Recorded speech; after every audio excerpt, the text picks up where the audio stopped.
Bismillahirrahmanirrahim. Assalamualaikum warahmatullahi wabarakatuh. Alhamdulillahirabbil alamin. Allahumma shalli ala sayyidina Muhammad wa ala ali sayyidina Muhammad.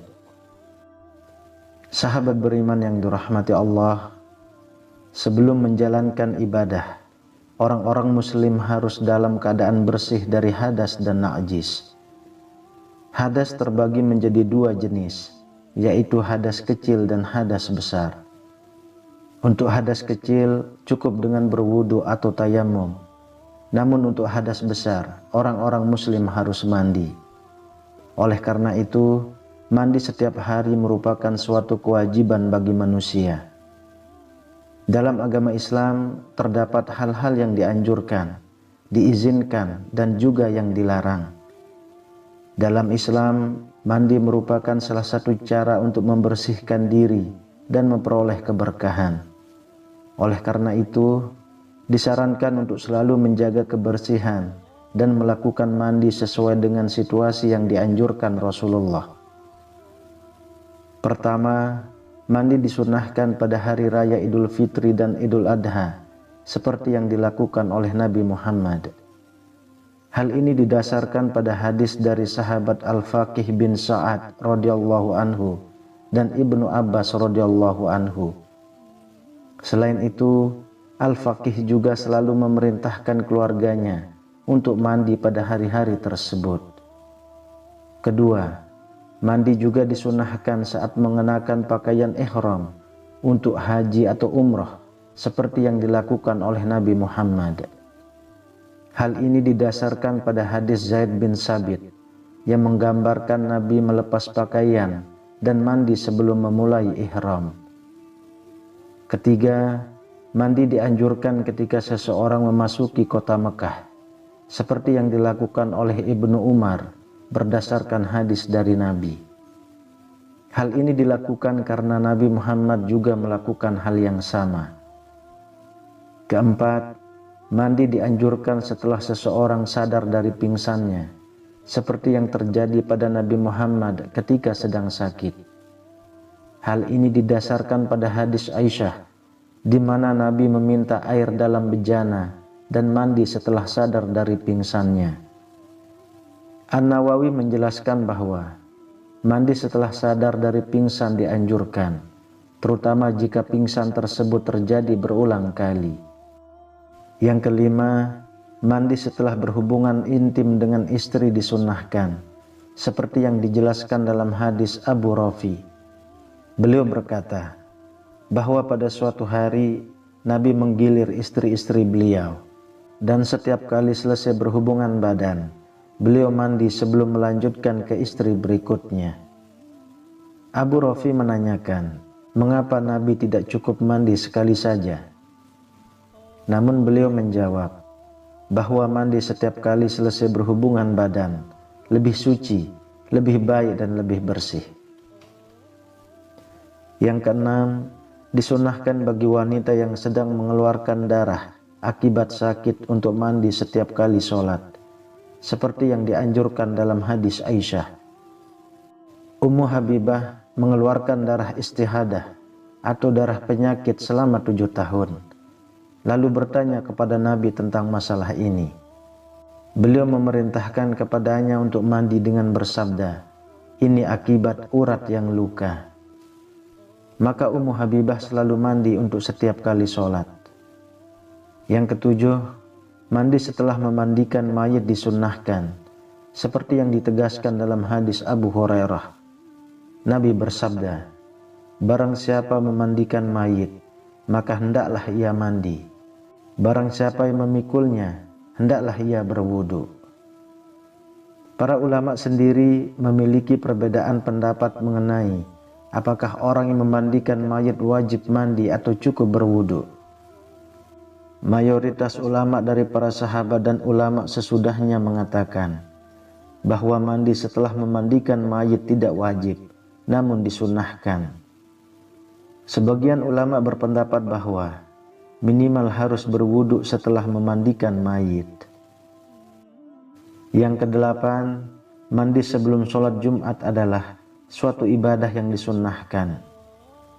Hal ini berdasarkan hadis dari Ibnu Umar bahwa Nabi bersabda, "Barang siapa menghadiri sholat Jumat, baik laki-laki maupun perempuan, maka hendaklah ia mandi. Sedangkan yang tidak menghadirinya, baik laki-laki maupun perempuan, maka ia tidak punya keharusan untuk mandi." Ulama yang menyatakan bahwa mandi Jumat itu wajib dengan argumen dari dua hadis dari Bukhari dan Muslim yang menyebutkan bahwa setiap muslim harus mandi 1 kali dalam seminggu. Dan hadis lain yang menyebutkan bahwa jika salah seorang di antara kita menghadiri sholat Jumat, maka hendaklah ia mandi. Namun sebagian ulama berpendapat bahwa mandi Jumat hanya disunnahkan. Mereka berdalil dengan hadis yang menyebutkan bahwa barang siapa berwudu di hari Jumat, maka itu baik. Namun barang siapa mandi ketika itu, maka itu lebih afdol. Hadis ini didoifkan oleh sebagian ulama, namun ada juga yang mensahihkannya. Sahabat beriman, lalu bagaimana cara mandinya Rasulullah Shallallahu Alaihi Wasallam? Rasulullah memiliki tempat mandi yang sangat mewah, bahkan bisa disebut sebagai tempat mandi para raja. Kemewahan yang ada bukanlah dari benda-benda yang ada dalam kamar mandinya, namun hakikatnya. Jika kita menginjak tempat tersebut, kita bisa merasakan keindahan air yang ada di sana. Cara mandi yang benar tidak hanya dengan melepas pakaian dan langsung menyiramkan air ke seluruh tubuh. Ada urutan yang harus diikuti, yaitu dimulai dengan menyiramkan air ke telapak kaki, lalu betis, paha, perut, dan pundak. Setelah itu, berhentilah sejenak selama 5-10 detik dan rasakan seperti ada uap atau angin yang keluar dari ubun-ubun. Barulah kemudian kita bisa melanjutkan mandi seperti biasa. Hikmah dari cara mandi yang benar ini adalah untuk menghindari retaknya tubuh, seperti halnya gelas yang diisi air panas kemudian diisi air dingin. Tubuh kita juga cenderung panas, sedangkan air mandi yang kita gunakan cenderung dingin. Jika kita langsung menyiramkan air ke seluruh badan atau bahkan kepala, angin yang seharusnya keluar malah terperangkap dan bisa menyebabkan pecahnya pembuluh darah. Jika cara mandi kita tidak benar, maka dapat menimbulkan berbagai masalah kesehatan, seperti jatuh di kamar mandi, stroke, masuk angin, dan migrain. Oleh karena itu, penting bagi kita untuk mengetahui cara mandi yang benar, agar tubuh kita tetap sehat dan terhindar dari berbagai masalah kesehatan. Lalu perhatikan juga waktu yang dianjurkan dan dilarang oleh Rasulullah ketika mandi. Sahabat beriman, walaupun tidak ada batasan waktu, namun terdapat waktu-waktu tertentu yang dianjurkan untuk mandi dalam agama Islam. Menurut buku fikih Islam Wa Adillatuhu jilid 2 karya Profesor Dr. Wahab Az-Zuhaili, waktu mandi menurut mazhab Syafi'i adalah pertengahan malam. Sedangkan menurut mazhab Maliki dianjurkan pada 1/6 terakhir malam dan setelah sholat subuh. Sementara itu, mazhab Hanafi dan Hambali memerintahkan untuk melakukan mandi setelah sholat subuh. Dari keempat mazhab tersebut, dianjurkan untuk mandi pada pagi hari, baik setelah tengah malam maupun setelah sholat subuh. Hal ini dikarenakan pada waktu tersebut kandungan ozon pada air sangatlah tinggi, sehingga tubuh terasa lebih segar dan daya tubuh meningkat. Oleh karena itu, sebagai seorang muslim, sangat penting untuk menjaga waktu mandi yang baik dan dianjurkan dalam agama Islam. Dalam agama Islam juga terdapat 3 waktu yang dilarang untuk mandi. Larangan ini ditetapkan karena pada waktu-waktu ini tubuh manusia sedang mengalami kondisi yang rawan dan memerlukan istirahat. Pertama, 30 menit setelah sholat asar. Pada waktu tertentu, suhu tubuh manusia meningkat, dan sangat tidak disarankan untuk mandi pada saat itu, karena dapat menimbulkan rasa lelah dan letih. Salah satu larangan yang harus diperhatikan adalah jangan mandi selama 30 menit setelah sholat asar. Apabila aturan tersebut dilanggar, maka akan berdampak buruk pada tubuh. Waktu mandi yang dilarang ini biasanya terjadi pada jam 3 sore, di mana banyak orang melakukan aktivitas mandi setelah beraktivitas, seperti bekerja atau sekolah. Pada saat itu, kondisi darah dalam tubuh tengah dalam keadaan panas, dan mandi pada waktu tersebut dapat meningkatkan resiko kematian mendadak, bahkan jika menggunakan air dingin. Jantung bisa berdebar semakin cepat, dan kinerja jantung semakin melemah, sehingga orang yang memiliki masalah jantung harus lebih berhati-hati. Oleh karena itu, disarankan untuk menghindari mandi selama 30 menit setelah sholat asar pada waktu kondisi darah dalam tubuh sedang panas. Yang kedua, waktu maghrib.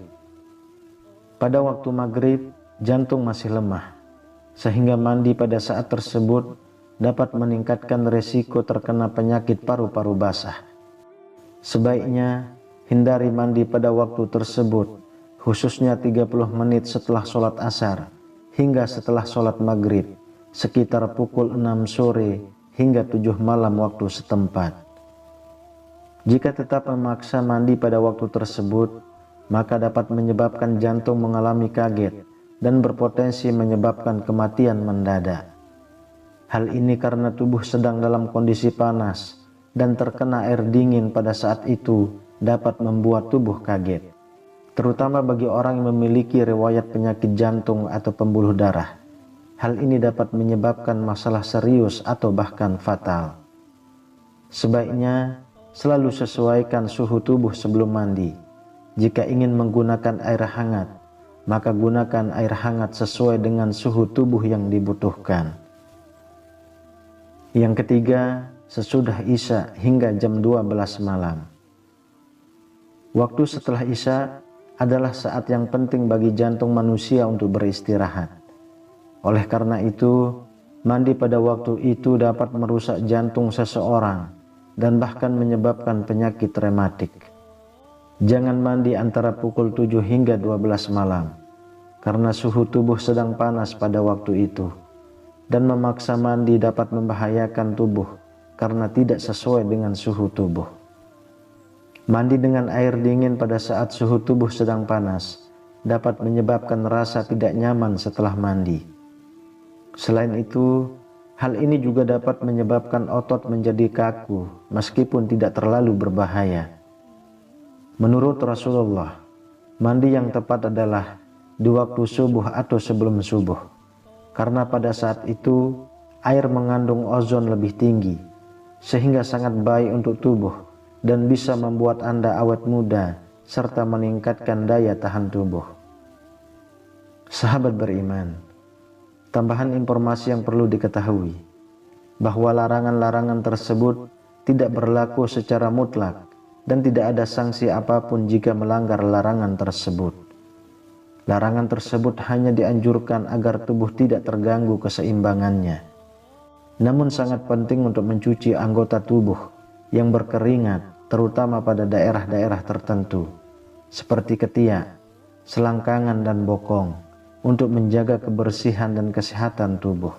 Wallahu a'lam bishawab. Semoga bermanfaat untuk kita semua. Amin ya rabbal alamin. Assalamualaikum warahmatullahi wabarakatuh.